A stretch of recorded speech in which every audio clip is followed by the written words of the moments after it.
Good morning, sir. Good morning, sir.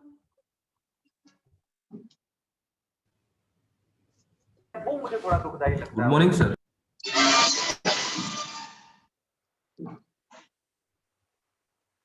Good morning sir.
देखिए कल हम लोगों ने एनर्जी के बारे में डिस्कशन किया था वेव में।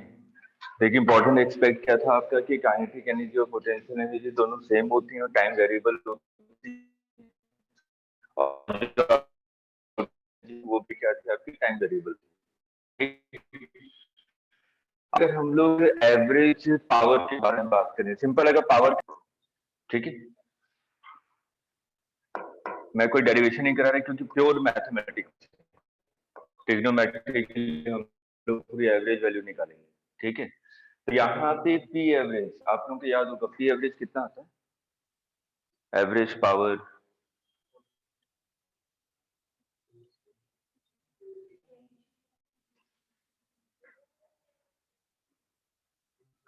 ये तो फॉर्मूला याद नहीं, एक पूरी वैल्यू आती है। एवरेज पावर कितना आता है कोई भी वेव में,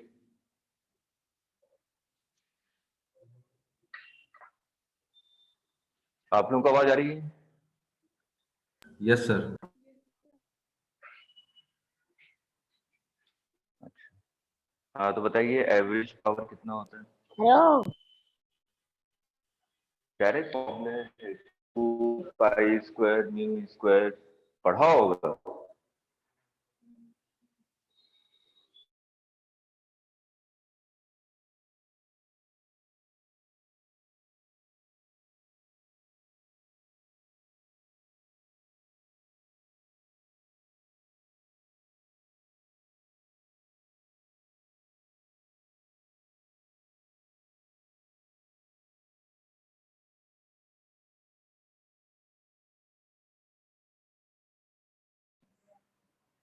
ओमेगा नहीं आता, म्यू इंटू बी आता।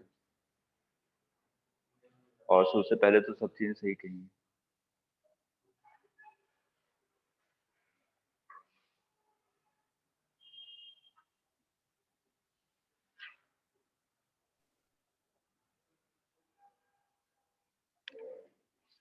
अब देखिए मेरी वॉइस आ रही है? Yes sir. देखिए याद रखिए 2 पाई स्क्वायर ए square F square mu into v, ये होती है average power in a wave in a string.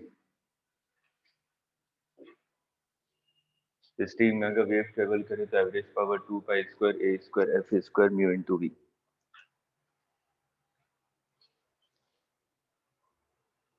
Note कर लीजिए कि इसी पे फॉर्मूले पे बेस सभी हम लोग का कॉम्बिनेशन ऑफ ग्रुप्स है।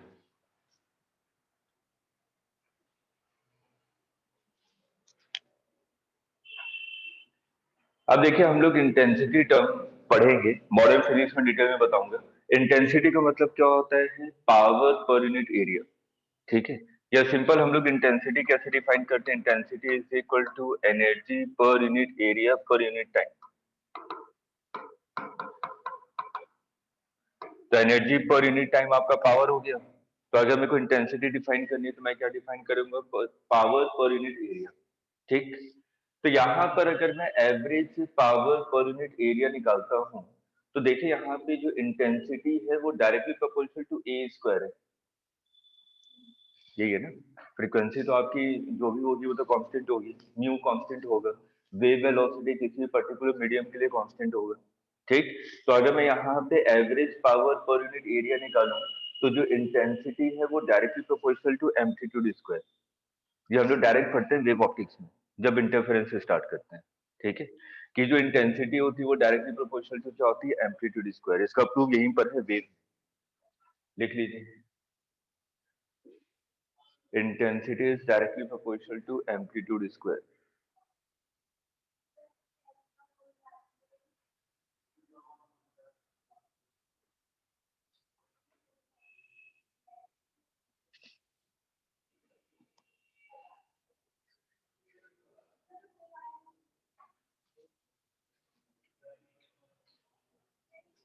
चलिए,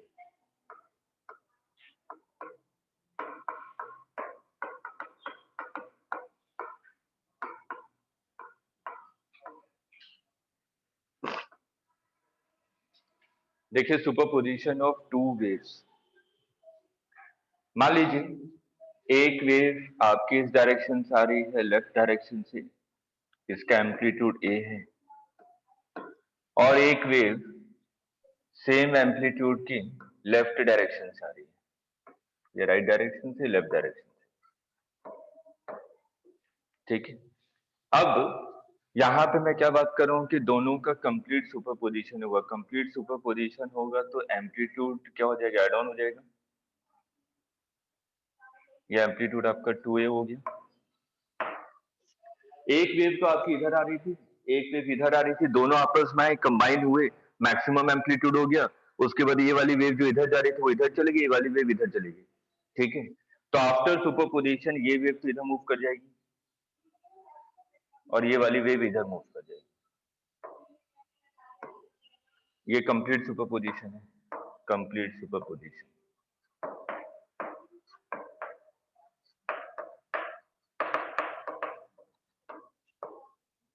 क्लियर है? दोनों सेम डायरेक्शन में था तो यहाँ पे नेट डिस्प्लेसमेंट कितना हो जाएगा? दोनों को ऐड कर देंगे। तो जब कंप्लीट सुपरपोजिशन होगा तो इसका एम्पलीट्यूड 2a हो जाएगा, और ये वाली वेव तो इस डायरेक्शन में मूव करी थी, ये वाली वेव इस डायरेक्शन में मूव करी, तो सुपरपोजिशन के बाद ये वाली वेव इधर आ जाएगी, ये वाली वेव इधर चल जाएगी। स्टैंडिंग वेव नहीं है, वेव का मतलब सिंपल वो मूविंग कर रहा है, ठीक है। बनाइए फिर एक बहुत अच्छा क्वेश्चन देने वाला हूँ।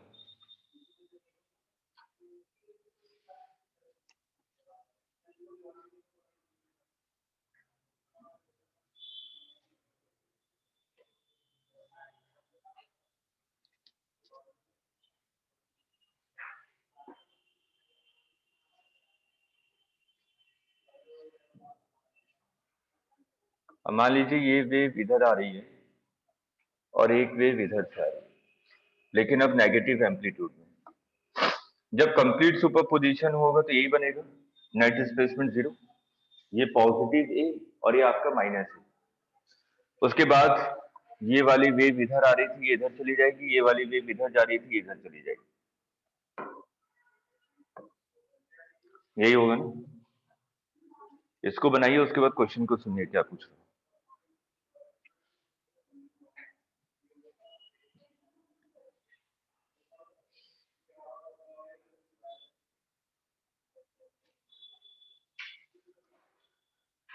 देखिए अभी आप लोगों ने कहा कि जो इंटेंसिटी है वो directly proportional to amplitude square है, इंटेंसिटी का मतलब क्या हुआ, एनर्जी पर सेकेंड।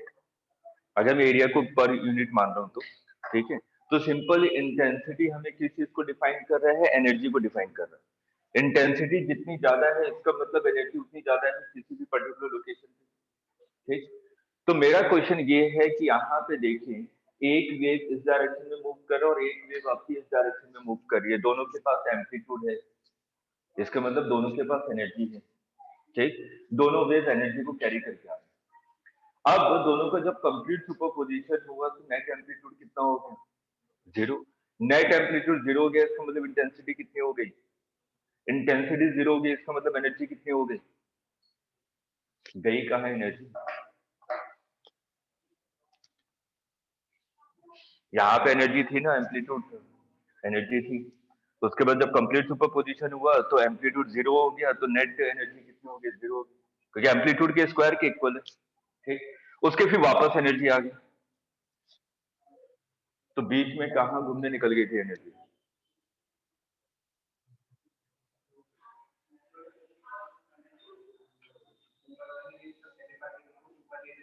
ठीक है,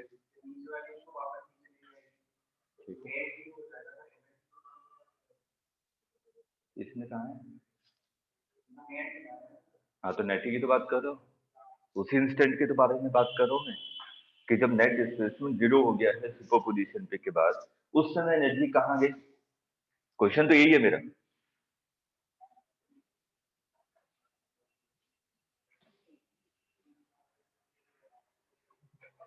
एम्स में ये थ्योरी में क्वेश्चन आया था,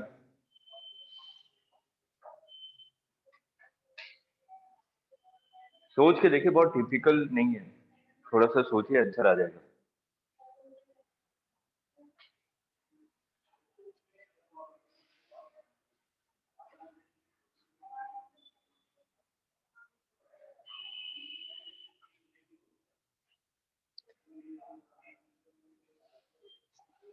देखिए जब सुपरपोजिशन हो रहा है दोनों का, एक वेव तो ये थी आपकी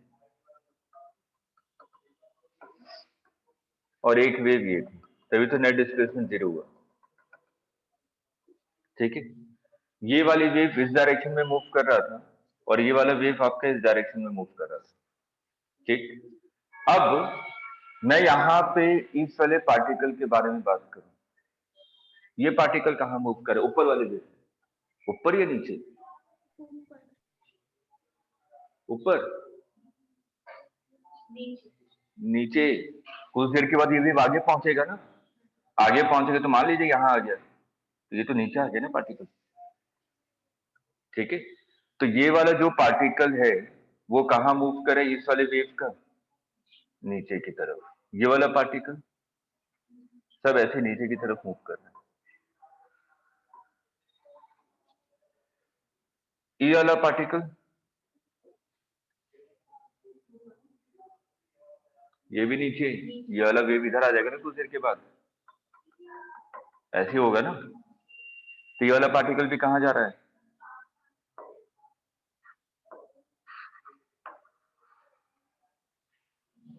ठीक, इधर आइए, ये वाला पार्टिकल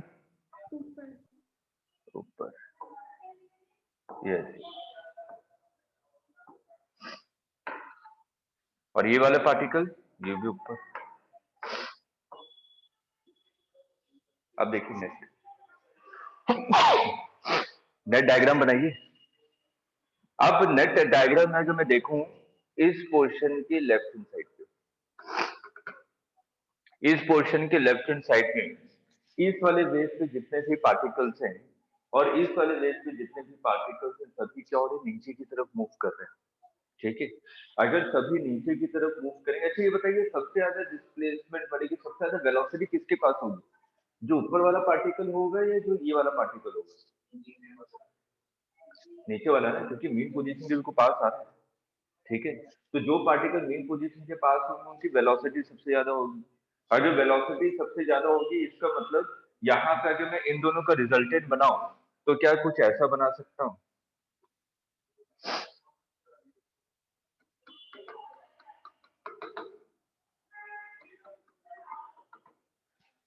ये नीचे जा रहे हैं, तो इस वाले पार्टिकल मतलब कि नेट ऐड हुआ सबसे ज्यादा, फिर थोड़ा कम।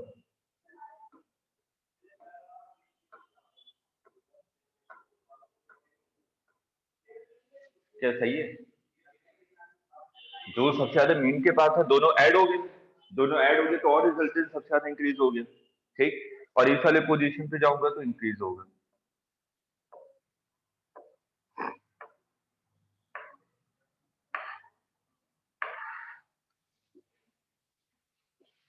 तो यहाँ पर नेट डिस्प्लेसमेंट तो जीरो है, लेकिन यहाँ पे जो एनर्जी है वो किस फॉर्म में है? पार्टिकल के काइनेटिक एनर्जी के फॉर्म में है। वो एनर्जी कहीं गई नहीं। आया समझ में? ठीक है, तो यहाँ पे जो एनर्जी है वो किस फॉर्म में है? पार्टिकल के काइनेटिक एनर्जी के फॉर्म में। और ऐसा डायग्राम आपने देखा होगा, मूवन बुक में बना रहता है, लिख लीजिए। नेट डिस्प्लेसमेंट तो जीरो है, लेकिन पार्टिकल के इंडिविजुअल पार्टिकल्स की काइनेटिक एनर्जी के फॉर्म में है एनर्जी, एनर्जी कहीं नहीं गई है।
या तो आप लोग वीडियो ऑन कीजिए, क्योंकि रोज कहता कहता थक गया, आज मैं रिमूव करूँ आप लोगों को, रिकॉर्डिंग देखने बैठ जा रहा।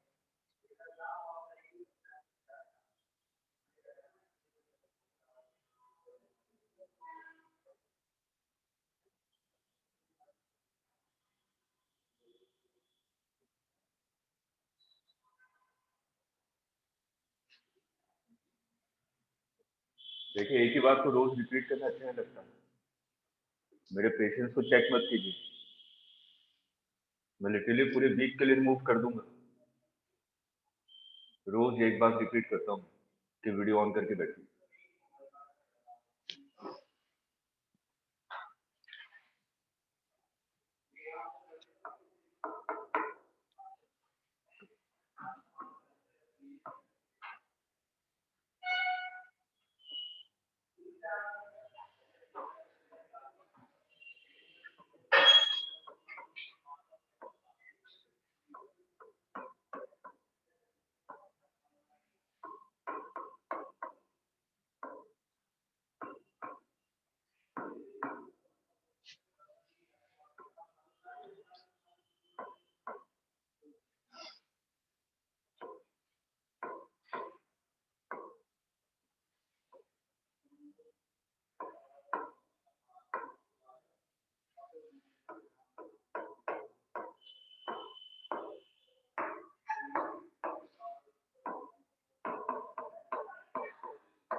एक स्क्वायर वेव है, दूसरी ट्रायंगुलर वेव है, दोनों अपोजिट डायरेक्शन में मूव कर रहे हैं, और आपसे पूछा गया है कि फाइंड वेव फॉर्म एट 1.5 से। मतलब कि सिंपल इस वाले वेव को और इस वाले वेव को आपको क्या करना है? सुपर इम्पोज करना है। तो ये वाला वेव देखिए 1.5 सेकंड में कहाँ पहुंच चुका होगा, इस वाले वेव को देखिए कहाँ पहुंच चुका होगा। उसके बाद नेट डिस्प्लेसमेंट ऐड कीजिए, सब्ट्रैक्ट कीजिए, जो भी है, जैसा भी हम लोग कर रहे थे कि दोनों सेम डायरेक्शन में तो नेट एम्पलीट्यूड इंक्रीज हो गया था, दोनों अपोजिट डायरेक्शन में तो नेट एम्पलीट्यूड आपका डिक्रीज हो गया था। उसी तरीके से इस क्वेश्चन, ये देखने में हार्ड है लेकिन बिल्कुल सिंपल क्वेश्चन है। एम किस टाइप के क्वेश्चन बहुत पूछता था, बहुत ज्यादा प्री करेंगे, एक ही दो क्वेश्चन करेंगे, ताकि अगर बाई चांस आया तो। नीट में कभी नहीं आया।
चलिए 1.5 सेकंड के बारे में बात करें तो ये वाला स्क्वायर वेव कितना आगे चल चुका होगा? 3 सेंटीमीटर आगे। तो आपने मान लिया कि 3 सेंटीमीटर आगे चल चुका है।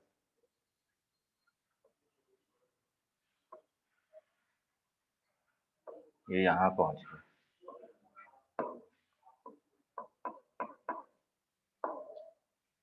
ये वाला वेव भी आपका 3 सेंटीमीटर आगे पहुंच चुका होगा।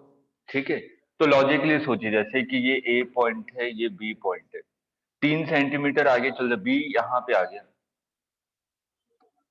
और ए कहां पहुंच गया? 3 सेंटीमीटर आगे। ये हो गया स्क्वायर।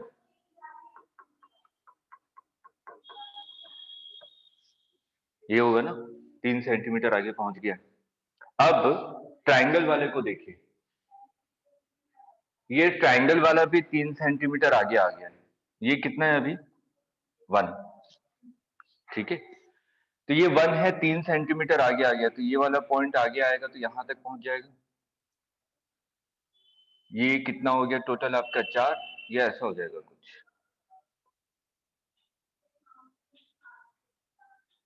कुछ ऐसा। अब देखिए मैं इसी को यहां पे बना रहा हूं।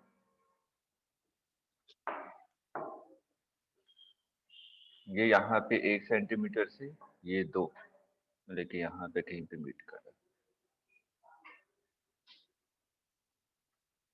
है। ये है ट्रायंगल। अब दोनों को मेरे को क्या करना है? सुपर इम्पोज करना है। ठीक है, अभी तो आपने सिंपल वेव फॉर्म देखा था, कौन कहां तक पहुंचा है। एक एक करके सुपर इम्पोज कीजिए। ये दोनों पॉइंट 0 0। ठीक, इस वाले पॉइंट पे इसका एम्पलीट्यूड तो पॉजिटिव ए है और इस ट्रायंगल का एम्पलीट्यूड कितना है? 0 है।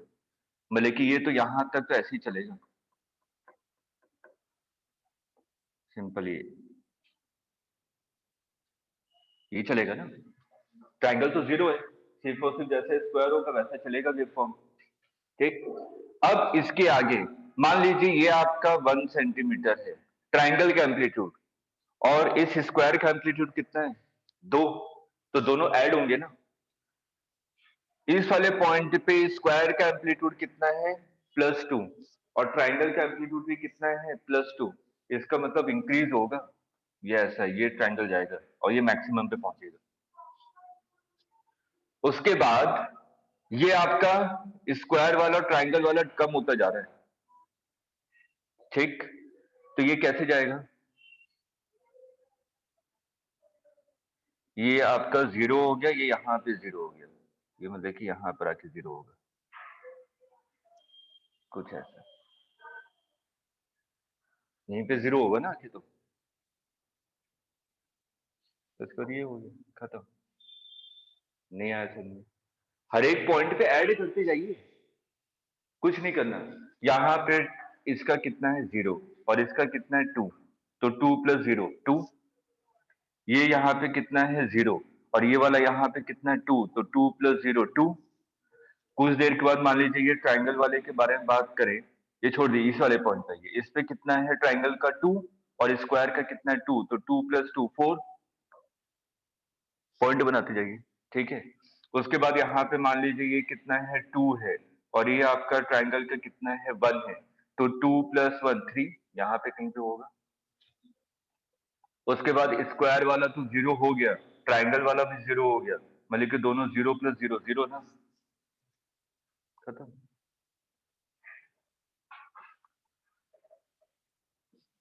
सिंपल मैथ्स है, क्वेश्चन को देखे घबराए मत, ऐड करना है। हर एक पॉइंट पे बस दोनों वेव फॉर्म के एम्पलीट्यूड को ऐड करते जाइए।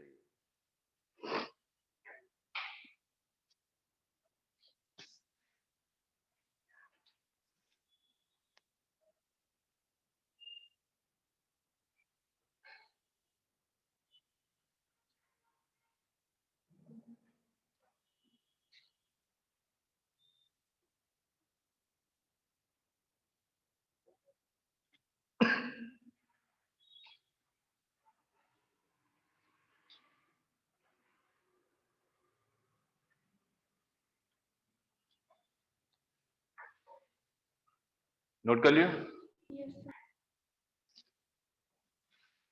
चलिए नेक्स्ट आइए रिफ्लेक्शन।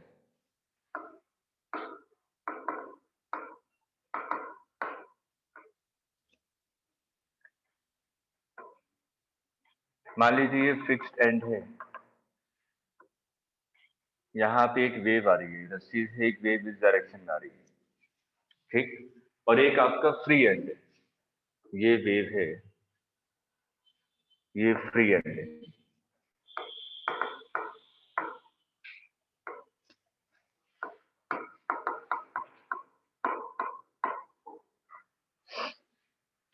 अब देखिए यहां पर अगर हम लोग बात करें, देखिए लॉजिक क्या दिया जाता है, पहले हम लोग लॉजिकली करेंगे, उसके बाद कुछ देर के बाद मैथमेटिकली प्रूव भी करेंगे, ठीक। तो यहाँ पर अगर मैं बात करूं, ये वाला वेव इस डायरेक्शन में आ रहा है, अगर मैं इस वाले पॉइंट के बारे में बात करूं जहां पे आपने रस्सी को फिक्स किया हुआ, जहां पे नॉट बांधा हुआ है, ठीक है, आपने क्या किया, दीवार में नॉट बांध दिया। अब यहाँ पे जैसे ही ये वाला वेव आएगा तो इस वाले पॉइंट का नेट डिस्प्लेसमेंट कितना होगा, 0, ये तो कभी मूव कर ही नहीं सकता, ठीक है, तो इसका नेट डिस्प्लेसमेंट 0 है।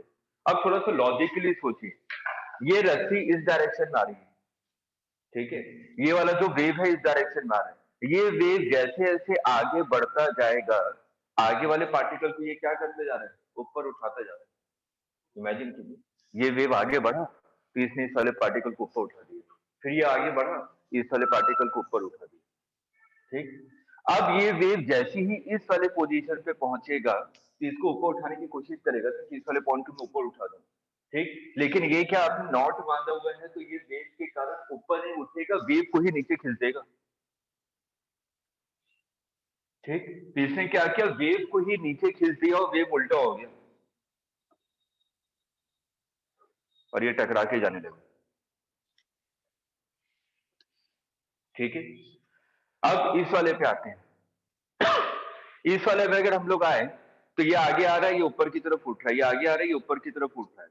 याद कीजिए कल जब हम लोग एक डेरिवेशन कर रहे थे एनर्जी के बारे में, तो मैंने कहा था कि स्ट्रिंग में किसी भी पॉइंट पे जो टेंशन लग रहा है वो दोनों डायरेक्शन में लग रहा है, ऊपर की तरफ भी और एक आपका नीचे की तरफ भी, ठीक। थोड़ा सा लॉजिकली सोचिएगा कि हम लोग बात कर रहे हैं, ये वेव है जिसका एम्पलीट्यूड आपका ए है, ये आगे आगे बढ़ रहा है, हर एक पार्टिकल का एम्पलीट्यूड कितना होते जा रहा है, एक एक को, ठीक। लेकिन अगर मैं रस्सी में बात करूं तो रस्सी जैसे आगे बढ़ रही है तो रस्सी इस वाले पार्टिकल को ऊपर खींचना चाह रही है, लेकिन इस वाले पॉइंट के जो आगे वाला पार्टिकल है वो उसको नीचे खींचना चाह रहा है। लॉजिकली सोचे, दोनों चीजें एक साथ हो रही हैं। ये रस्सी जैसे जैसे आगे बढ़ रही है तो इस वाले पार्टिकल को ये ऊपर उठाना चाह रही है, लेकिन इस वाले पार्टिकल के जो आगे वाला पॉइंट है वो उसको नीचे खींचना चाह रहा है, तभी तो टेंशन दो अलग अपोजिट डायरेक्शन में लग रहे हैं, ठीक। तो जब दो अपोजिट डायरेक्शन में टेंशन लग रहे थे तब एम्पलीट्यूड कितना हो रहा था, एक इक्वल, ये था एम्पलीट्यूड, देखिए हर एक पार्टिकल का एम्पलीट्यूड ये था, दोनों तरफ से टेंशन लग रहा था, ये ऊपर लगा रहा है और ये आगे वाला नीचे लगा रहा है, ठीक। इधर है ये फ्री एंड है, ये इधर पहुंच रहा है, ये यहाँ पे पहुंचा, जब ये इस वाले पॉइंट पे ये पहुंचेगा, ये तो फ्री एंड है, ठीक। तो इसने इसको ऊपर उठाने की कोशिश की, मतलब कि इसने टेंशन ऊपर लगाया, लेकिन इसने देखा कि मेरा आगे तो कोई पार्टिकल नहीं, फ्री एंड पे है, बिल्कुल आइडियल केस के बारे में बात कर रहे हैं, और ये जो रिंग है वो आपका क्या है, वेटलेस है और बिल्कुल फ्रिक्शनलेस है, ठीक। तो यहाँ पे ये जैसे ही वेव यहाँ पर पहुंचा, ये इस वाले पॉइंट को ऊपर उठाने की कोशिश कर रहा है, लेकिन इसके आगे कोई भी पॉइंट नहीं है जो कि इसको नीचे खींच सके, इसलिए इसका एम्पलीट्यूड 2a हो जाता है। अभी हम लोग प्रूफ देखेंगे, अभी ऐसे सिंपल समझा रहा हूँ, प्रूफ भी देखते हुए चलेंगे ताकि आपको याद हो जाए कि हाँ फ्री एंड का एम्पलीट्यूड कितना होता है, 2a के इक्वल, जो भी आपको याद रखना है, और फिक्स एंड पे एम्पलीट्यूड कितना होता है, 0 के इक्वल। अब यहाँ पे फ्री एंड पे जब रिफ्लेक्शन होगा तो वेव सेम पॉजिटिव एम्पलीट्यूड से वापस आएगी, ठीक है। अगर मैं इसके लिए इक्वेशन लिखूं, इसके लिए इक्वेशन आपने लिखा y is equal to a sine omega t minus kx, तो इसके लिए क्या लिखूंगा, y इज इक्वल टू, पहले तो अपोजिट डायरेक्शन में जा रहा है, अपोजिट डायरेक्शन में जा रहा है तो इसलिए हम लोग ओमेगा t प्लस kx लिखेंगे और माइनस लिखेंगे क्योंकि अपोजिट, ये प्लस a है तो ये क्या है माइनस ए है। अब मेरे को ये बताइए कि हाँ, इन दोनों के बीच में फेज डिफरेंस कितना है? 180। ठीक है, 180 क्यों है? बिल्कुल सिंपल साइनसॉइडल को याद कीजिए, ये साइन वेव होता है, ये पॉजिटिव है, देखिए ये वाला, ये नेगेटिव है, और ये देखिए 180 है ना, 180 के बाद ये दूसरा वेव स्टार्ट होता है। ठीक, तो इसलिए इन दोनों के बीच में फेज डिफरेंस कितना होता है? 180 डिग्री का। याद रखिए, छोटे छोटे क्वेश्चन है जो एग्जाम में पूछे गए हैं, और एक दो बार नहीं, कई बार पूछे। तो सबसे पहले तो ये आपका इक्वेशन ऑफ वेव, और उसके बाद इन दोनों के बीच में फेज डिफरेंस कितना होता है? 180 डिग्री। यहाँ पर अगर मैं इक्वेशन लिखूं तो y is equal to a sine omega t minus k x, और इसके लिए लिखूंगा रिफ्लेक्टेड के लिए, रिफ्लेक्टेड के लिए आपने लिखा ए साइन ओमेगा टी प्लस के एक्स, ये रिफ्लेक्टेड के लिए लिखा है।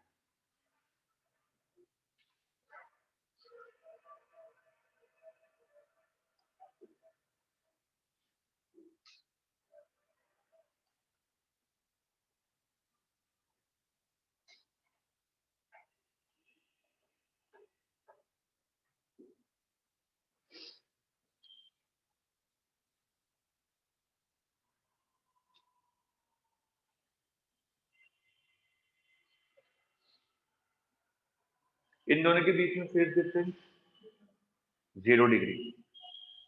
ठीक है, दोनों पॉजिटिव है, साइनसॉइडल वेव में दोनों पॉजिटिव है।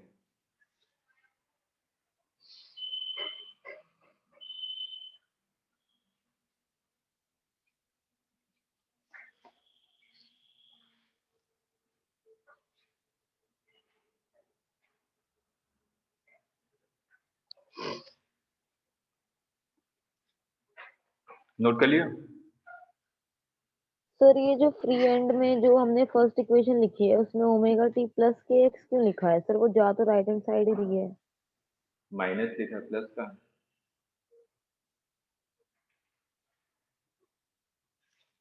ये सर रिफ्लेक्टेड फ्री वाले में? एंड में नहीं सर, फ्री एंड वाले में हाँ, ये पर। कहाँ जा रहा है? लेफ्ट में जाएगा ना, सर टकराने के बाद कहाँ जाएगा? नहीं सर, इससे ऊपर वाला केस जो हमने फर्स्ट केस लिया है पहले हाँ, तो इधर ये जा रहा राइट है। में जा रहा है ना, बीच में माइनस है, माइनस है, माइनस है, माइनस है।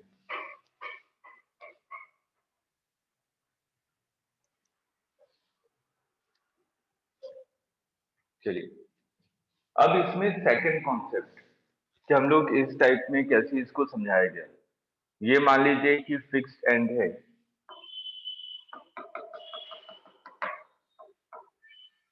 ये वेव इधर आ गई। अब इसमें देखिए सोचा कैसे गया। मेरे को ये चीज ये पता थी कि जो आपका फिक्स्ड एंड है, यहाँ पे नेट डिस्प्लेसमेंट कितना होगा? 0। और सुपरपोजिशन ऑफ वेव में अभी हमने देखा कि नेट डिस्प्लेसमेंट 0 कब होगा? जब एक आपका पॉजिटिव ए हो और दूसरा क्या हो? नेगेटिव ए। तो आपने यहाँ पे एक सिर्फ इमेजिन किया, आपने क्या इमेजिन किया कि यहाँ से एक और वेव आ रही है अपोजिट, मतलब कि नेगेटिव एम्पलीट्यूड का अपोजिट डायरेक्शन। अगर ये दोनों वेव आएंगी तो यहाँ पे एक नेट डिस्प्लेसमेंट कितना हो जाएगा? 0। उसके बाद ये वाली वेव आफ्टर सुपरपोजिशन, ये वाली वेव इधर चली जाएगी और ये वाली वेव इधर चली जाएगी। तो देखिए ऐसी तो वेव नजर आता है आपको जाने के बाद, आफ्टर रिफ्लेक्शन। आया समझ में? ठीक है, इसको याद रखिएगा क्योंकि हम लोग न्यूमेरिकल इसी पे प्रिंसिपल पे करते हैं, एक इमेजिन करके कि अपोजिट डायरेक्शन से वेव आ रही होगी। एक क्वेश्चन दूंगा, वो भी होमवर्क के लिए कर लीजिएगा।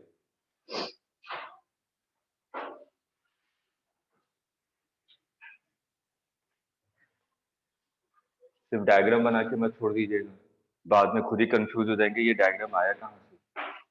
लिख लीजिएगा, ये सिर्फ आपकी इमेजिनेशन है, क्योंकि आपने यहाँ पे माना ये नेट डिस्प्लेसमेंट 0 हो गया, इसलिए आपने कहा कि यहाँ पे जो वेव आ रही होगी नेगेटिव एम्पलीट्यूड की आ रही होगी, ताकि नेट डिस्प्लेसमेंट यहाँ पे 0 हो जाए। और आफ्टर सुपरपोजिशन ये वेव इधर चली जाएगी, मतलब कि रिफ्लेक्टेड वेव है।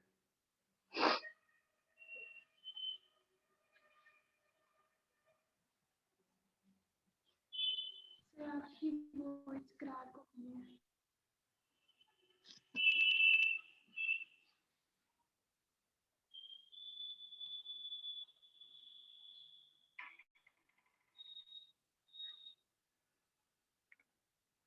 अब देखिए, अब क्लियर है वॉइस?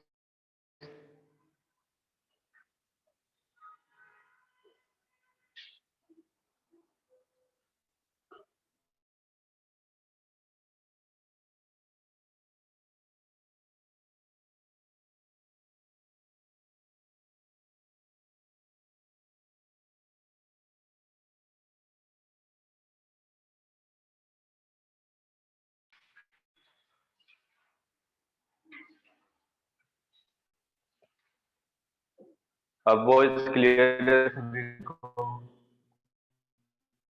सर अभी क्रैक हो रही है। सर अभी भी हो रही है। अभी भी हो रही है? नहीं सर, क्लियर है अभी।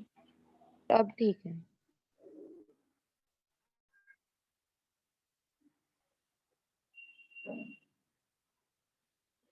क्लियर है सबको? Yes sir.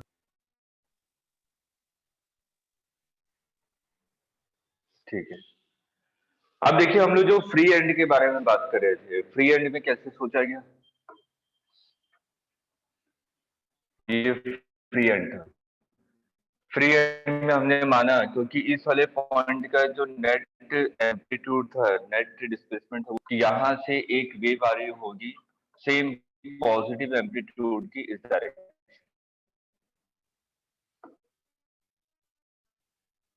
ठीक है। आफ्टर सुपर ये ऐसे टकरा के निकल जाएगी, ये क्या होगा आपका reflected wave.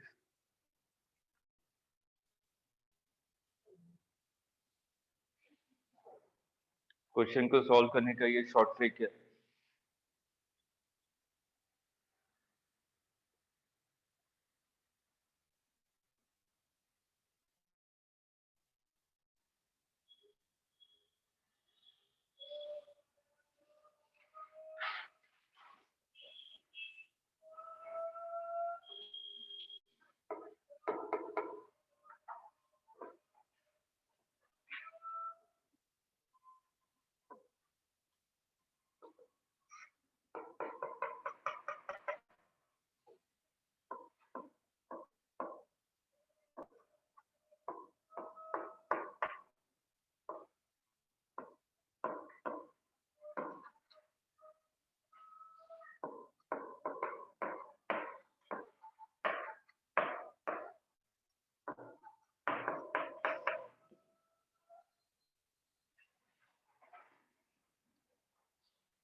Is it right?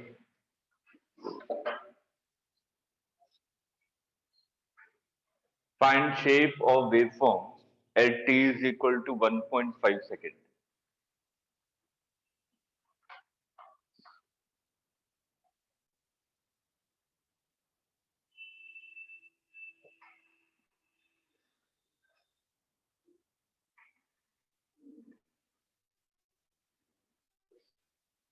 आप लोगों को वॉइस आ रही है क्योंकि आप लोगों का वीडियो फ्रीज है। Yes sir. आ रही है सर यस वॉइस। सर। आ रही है सर, बट वीडियो अटक रहा ठीक है, ठीक है। कहीं पे भी प्रॉब्लम हो तो बता दीजिएगा।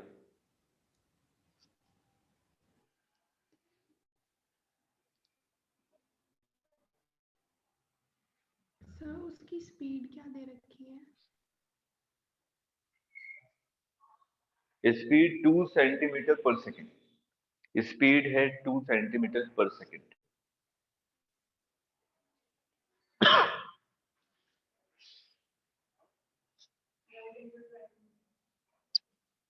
राइट एंगल ट्राइंगल बनेगा कैसे?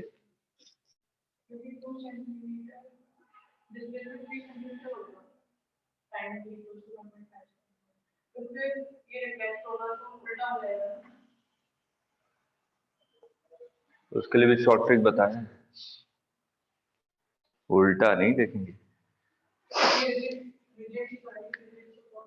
हाँ, तो इसलिए तो साइनसॉइडल में एनालिसिस करना आसान होता है, यहाँ पे टाइम भी दे दिया आपको, इसलिए तो शॉर्ट ट्रिक समझा रहा था इसी क्वेश्चन के लिए कि हम लोग क्या मानेंगे कि यहां से एक और वेव आ रही है ट्रायंगुलर, ये भी 2 सेंटीमीटर पे है, ये कितनी स्पीड से आ रही है 2 सेंटीमीटर पर सेकेंड, तो आपको सुपर पोजिशन निकालना है at t is equal to 1.5 second. ये हो गया एक्चुअल क्वेश्चन जो अभी हम लोग कर रहे थे।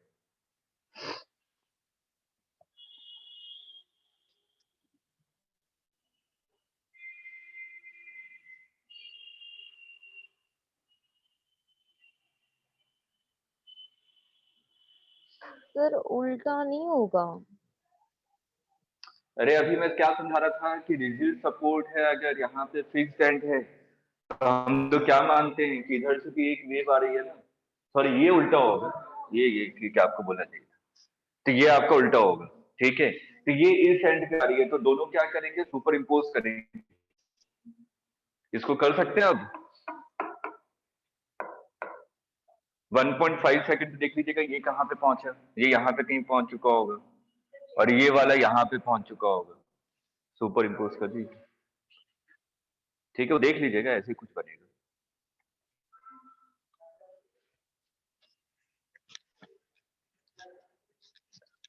हो जाएगा कि करूं इसको?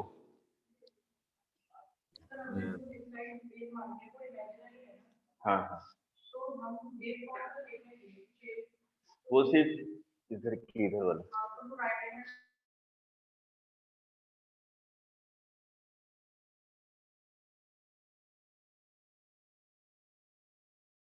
सर आप फ्रीज हो गए।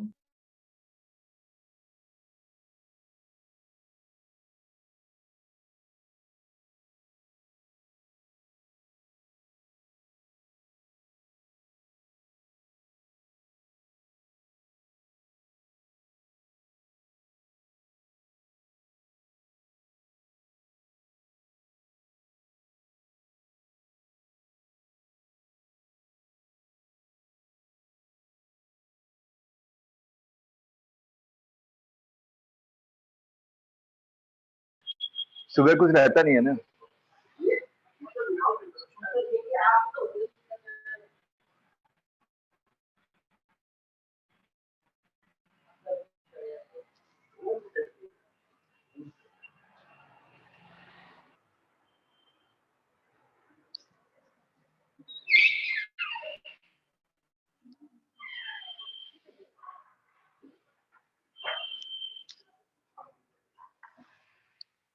ये हो जाएगा हर एक से।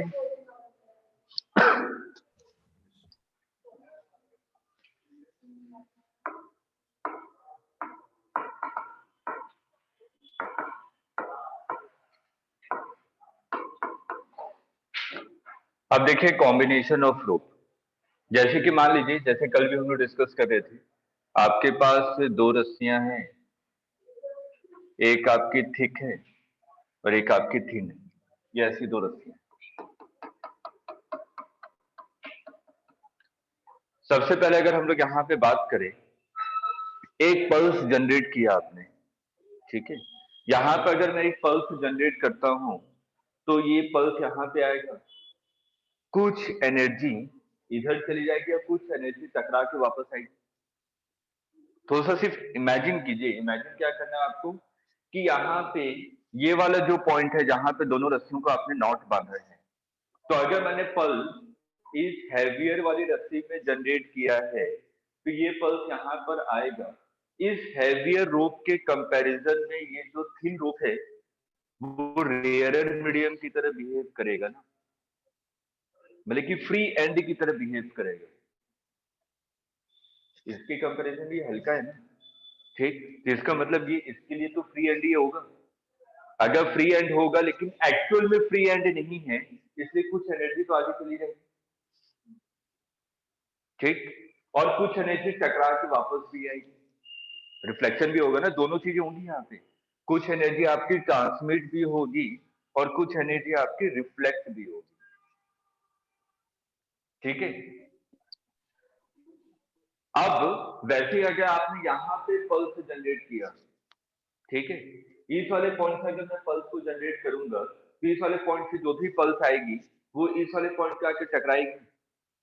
तो अगर लाइट वेटेड रोप से कोई पल्स जनरेट हो रही है तो उसके लिए जो थिक रोप है वो तो फिक्स एंड की तरह बिहेव करेगा, तो यहाँ पे टकराने के बाद वेव जाएगी। और कुछ वेव, क्योंकि एक्चुअल में ये फिक्स एंड नहीं है, इसलिए कुछ एनर्जी ट्रांसमिट भी होगी। मैं सिर्फ अभी थ्योरी समझा रहा हूँ, तो उसके बाद फिर डायरेक्ट फॉर्मूले पे हम लोग 2 क्वेश्चन करेंगे, ठीक। तो यहाँ पे देखिए इस वाले पॉइंट से अगर मैं वेव को ट्रांसमिट करूं या इस वाले पॉइंट से मैं वेव को जनरेट करूं, ट्रांसमिशन और रिफ्लेक्शन दोनों साथ में होंगे, सिर्फ और सिर्फ ट्रांसमिशन या सिर्फ और सिर्फ रिफ्लेक्शन नहीं होगी।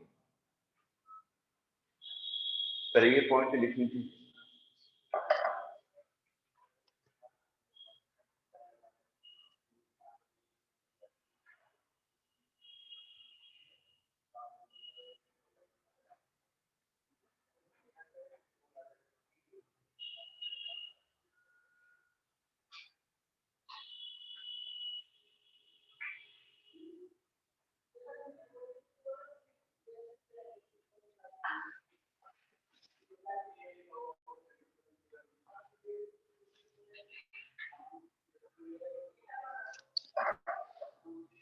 अब यहाँ पे मैंने कहा कि जो वेव वेलोसिटी है वो v1 है, यहाँ पे वेव वेलोसिटी v2 है। दोनों में वेव वेलोसिटी सेम रहेगी कि अलग अलग?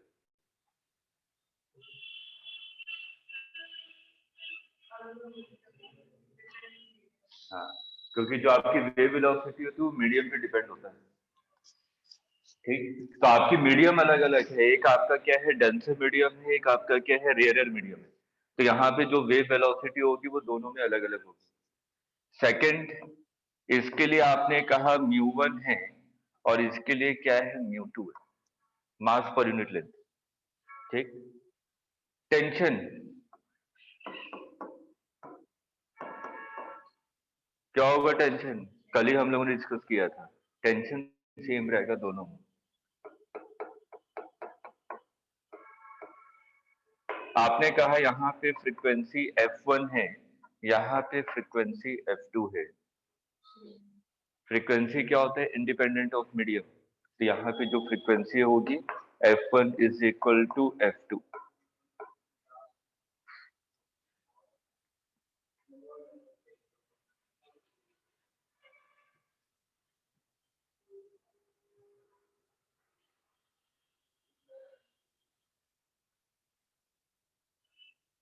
ठीक है,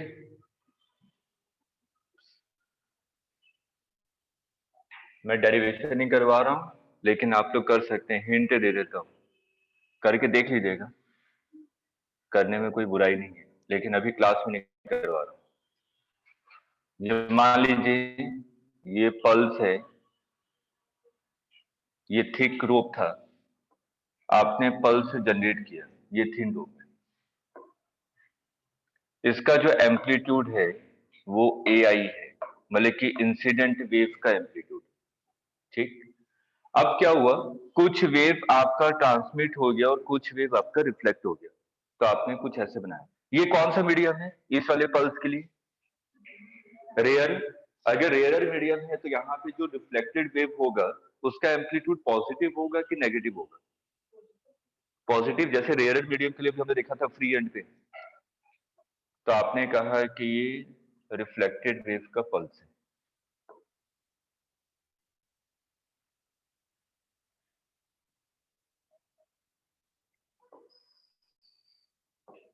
और ये पल्स ऐसी जाएगी ट्रांसमिटेड वाली।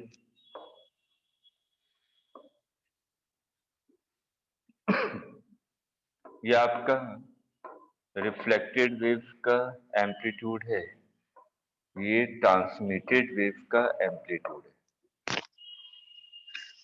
अब देखिए यहाँ पे हम लोग करते कैसे क्वेश्चन को, मतलब कि डेरिवेशन करते कैसे, दोनों पॉइंट लिख लीजिएगा जरूर से। यहाँ पे अगर मैं बात करूं, थोड़ा एनर्जी के टर्म में बात करते हैं। मैंने कहा कि मान लीजिए यहाँ से आपकी 100 जूल एनर्जी आई, ठीक है। वेव का मतलब क्या? वेव एनर्जी कैरी करता है। तो आपने कहा कि ये 100 जूल एनर्जी कैरी कर रहा है, उसमें से 60 जूल यहाँ पे चला गया इस वाली रस्सी में, 40 जूल रिफ्लेक्ट हो गया। एनर्जी तो कंजर्व होती है ना हमेशा, ठीक। तो आपने क्या कहा कि initial energy is equal to final energy. अब हम लोग एनर्जी के बारे में बात ना करें, हम लोग पावर के बारे में बात करें। एनर्जी पर यूनिट टाइम, इसी को पावर कहते हैं।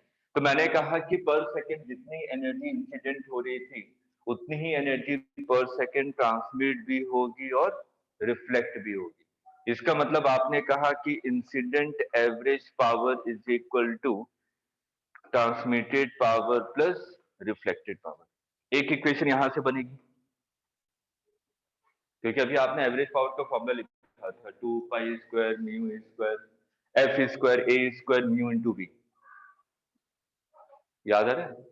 ठीक है, तो पहले ये वाला पॉइंट लिख लीजिए, थ्योरी के लिए भी क्वेश्चन हो सकता है।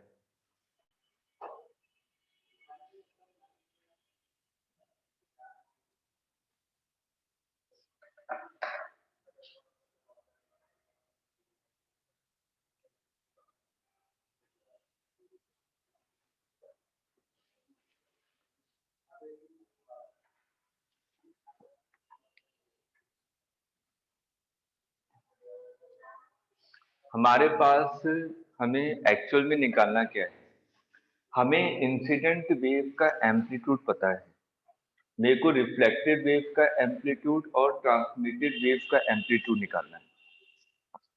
मतलब कि मेरे पास दो अननोन है, मैंने अभी तक कितनी इक्वेशन डेवलप की है?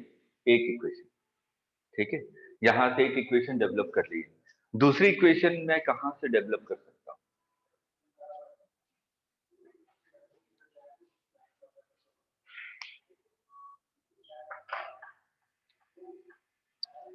दूसरी इक्वेशन कहां से डेवलप कर सकते हैं? चलिए देखिए, ये जो पॉइंट ऑफ कांटेक्ट है, ये जो पॉइंट ऑफ कांटेक्ट है, ठीक, इस पॉइंट ऑफ कांटेक्ट को देखिए, यहां पे एम्पलीट्यूड कैसे लिखूं मैं? थोड़ा सा दिमाग लगाइए कि A I plus A R A T के इक्वल होना चाहिए या A R plus A T A I के इक्वल होना चाहिए। थोड़ा सा सही से दिमाग लगाइएगा, गड़बड़ ना हो।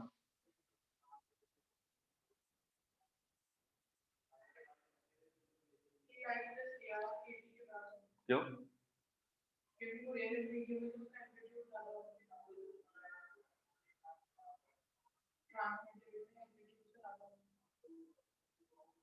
अगर ये पतली रस्सी ले लेता तो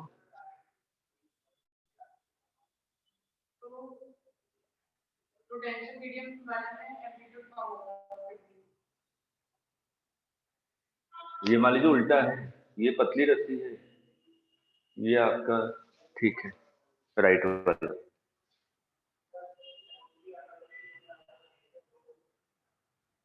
तब चेंज हो जाता है। क्यों? बताइए बताइए, लॉजिक दीजिए, लॉजिक दीजिए सही। जब डेंसर से रेयर मीडियम में जाएगा, डेंसर मीडियम में एम्पलीट्यूड कम होगा, रेयर में ज्यादा होगा। तो ये कॉन्सेप्ट लग ही नहीं रहा यहाँ पे, इसे तो मैंने बोला है, तभी तो क्वेश्चन को चेंज कर दिया था। मतलब कि आप दूसरे तरीके से सोचिए क्या होना चाहिए, ये इस कॉन्सेप्ट से नहीं होगा। अभी प्रूफ भी करेंगे क्यों नहीं होगा, बताइए क्या लगाऊं यहाँ पे? एम्पलीट्यूड के बारे में बस सोचिए, पॉइंट ऑफ कांटेक्ट है जहां पे दोनों आपके इंटरसेक्ट कर।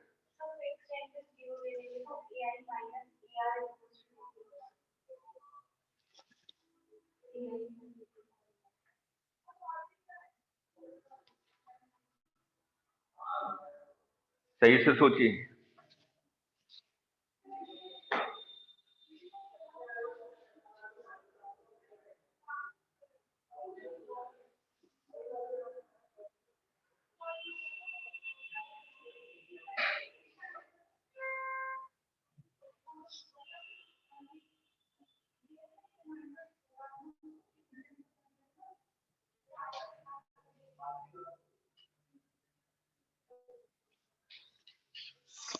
इसलिए अभी थोड़ी देर पहले रिफ्लेक्शन पढ़ा था आपने, देखिए ध्यान से समझिए, इसको थोड़ी देर के लिए भूल जाइए, इसको, ठीक है, इस वाली रस्सी को भूल जाइए थोड़ी देर के लिए।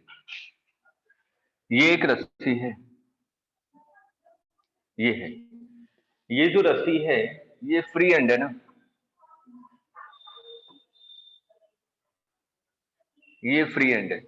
मैं भी राइट साइड को भूल जाइए, थोड़ी सी हटाई देता हूं।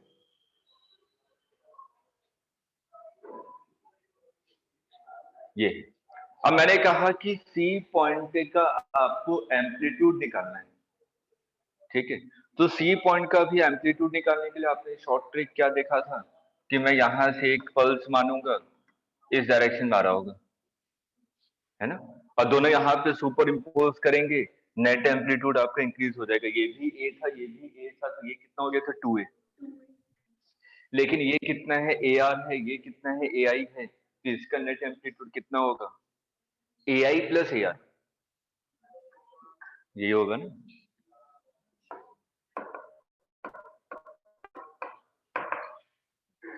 नेट एम्पलीट्यूड ऑफ सी, ठीक। अब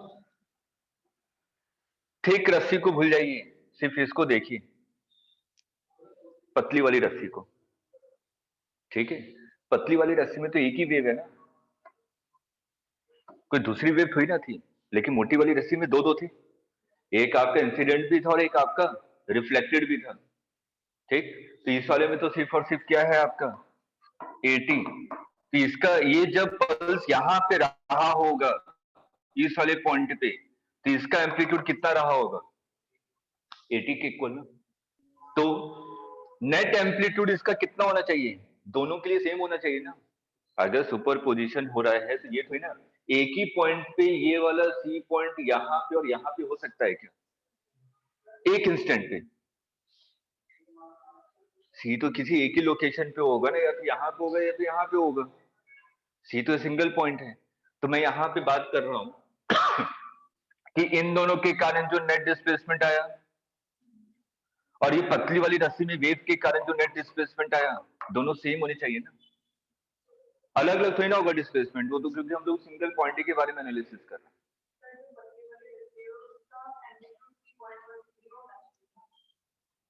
ये पल्स जब यहाँ पे गया होगा, इसको उसकी तरफ मत सोचिए, ये रहा, ये खत्म, ये वाला पार्ट खत्म हो गया, ठीक है। अब ये पतली रस्सी है, वेव का एम्पलीट्यूड कितना है, तो इस वाले पॉइंट का भी एम्पलीट्यूड कितना रहा होगा, है ना, ठीक है। दोनों को अलग अलग सोचिए, ये नहीं कि रिजिड सपोर्ट है, फिर तो वहीं पटक जाएंगे कि नेट एम्पलीट्यूड 0, तो मैं इसको भी नहीं लिख पाऊंगा, ये भी तो 0 हो जाएगा, ठीक है।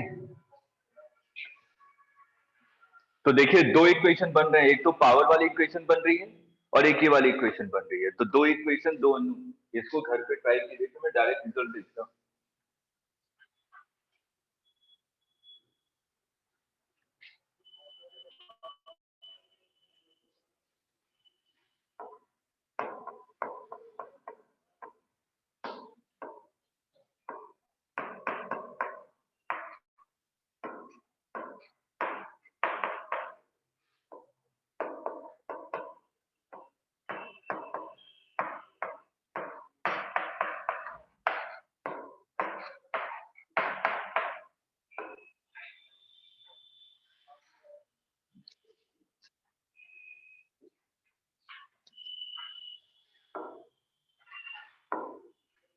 तो आज शुरुआत की क्लास में जो हम लोग लॉजिकली आंसर दे रहे थे कि रिजिड सपोर्ट होगा तो नेट डिस्प्लेसमेंट 0 होगा, उसका प्रूफ यहाँ से मिलेगा, मैथमेटिकल प्रूफ, और आपका एम्पलीट्यूड ट्वाइस होगा फ्री एंड पे, तो उसका मैथमेटिकल प्रूफ भी यहाँ से मिलेगा। तो कल हम लोग इससे बेस्ड सिर्फ एक क्वेश्चन करेंगे और वैरायटी देखेंगे किस टाइप के क्वेश्चन बन सकते हैं,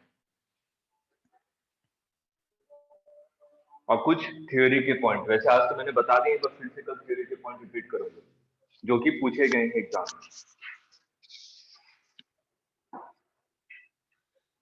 क्लियर यहाँ तक? तो कल हम लोग स्टार्ट करेंगे मैक्सिमम 10 मिनट इसमें, और उसके बाद कल हम लोग स्टार्ट कर देंगे आपका स्टैंडिंग वेव, कि स्टैंडिंग वेव होता क्या, ठीक। तो मोस्ट प्रोबेबली कल या परसों तक आपका ये वेव इनिशियलिंग पूरा कंप्लीट हो जाएगा। फिर हम लोग स्टार्ट करेंगे आपका साउंड, ठीक है। साउंड में 2 दिन से ज्यादा नहीं लूंगा, कोई डेरिवेशन नहीं करवाऊंगा, ठीक है, बस थियरी के हिसाब से उसको हम लोग कंप्लीट करेंगे। इतनी चीजों को पढ़िए, मैं बता रहा हूँ ये पूरा बेस है आपका वेव ऑप्टिक्स का, ठीक है। इसलिए रेगुलर बेसिस पे पढ़ते रहिए, मंडे ट्यूसडे से वेव ऑप्टिक्स स्टार्ट करूंगा, ठीक है। चलिए। Thank you sir.